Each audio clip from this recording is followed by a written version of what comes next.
ঘেরাও করতে হবে। ভয় কিসের? কাকে ভয়? কোন পার্টিকে ভয়? আপনারা যদি এক জায়গায় আসেন না, এই 4টা বাউরি পাড়া, তাহলে রাজনীতির যত বড় নেতা থাকে এখানে ও দৌড়ে পালাবে, দৌড়ে পালাবে। এখানে বলে দিবেন যে গোটা বাস রাতে বাউরি যেটা বলবে বাউরিরা সেটাই হবে। সেই জন্য আপনাদের সংগঠন এক জায়গায় হয়ে আসতে হবে, এক জায়গায় আসতে হবে আপনাদেরকে।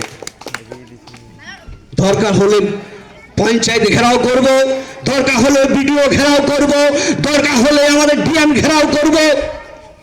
এই লড়াই তো আমি হামেশাই করি। আমরা হয়তো আপনারা সেই মতো সংগঠনে আসেনি, কিন্তু আমাদের ফেসবুক খুলুন, মোবাইল খুলুন, প্রতিদিন প্রতিনিয়ত আমরা কিন্তু সেই লড়াই লড়ছি, সেই লড়াই কাজ করছি। এই যে আপনারা আয়োজনটা করেছেন, আয়োজনটা করেছেন আপনাদের পকেট থেকে, কেউ 10 টাকা, কেউ 20 টাকা, কেউ 50 টাকা, কেউ 100 টাকা দিয়ে এই আয়োজনটা আপনারা করেছেন। আমি তো পারতাম কোনো নেতাকে ফোন করে দিলে এখন 10,000 টাকা দিয়ে চলে যেত, পারতাম তো। নেতাকে এখন কোন নেতাকে বসিয়ে দিতাম, পলিটিক্যাল নেতাকে এখানে মঞ্চে আমাকে 10,000 টাকা দিত, ভাই তুমি মিটিং করো বাউরিদেরকে নিয়ে, দিয়ে একটা জায়গায় নিয়ে এসো সবাইকে। আমরা এই কথাতে যাইনি।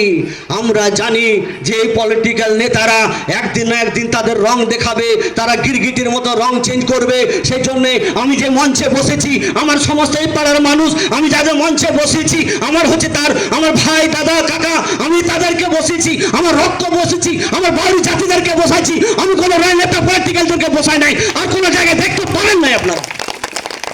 এই পশ্চিমবঙ্গ বাউরি সমাজ শিক্ষা সমিতি আপনারা দেখে নেন, যতগুলো বড় বড় আমরা সভা মিটিং করেছি, কোনো পলিটিক্যাল নেতা কিন্তু আমাদের মঞ্চের হেলাও নেই।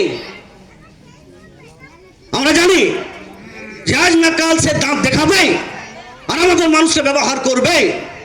সেই জন্য আমি পলিটিক্যাল নেতাদের থেকে দূরে আছি।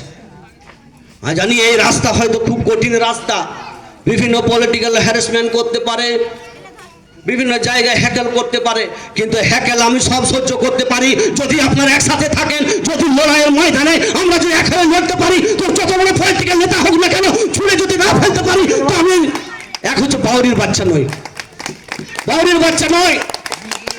অনেক পলিটিক্যাল নেতাদের দেখলাম, পলিটিক্যাল নেতারা কোথায়? আমাদের তো ভোটের নেতা হয়েছে, আমাদের ভোট নিতে তারা জিতেছে।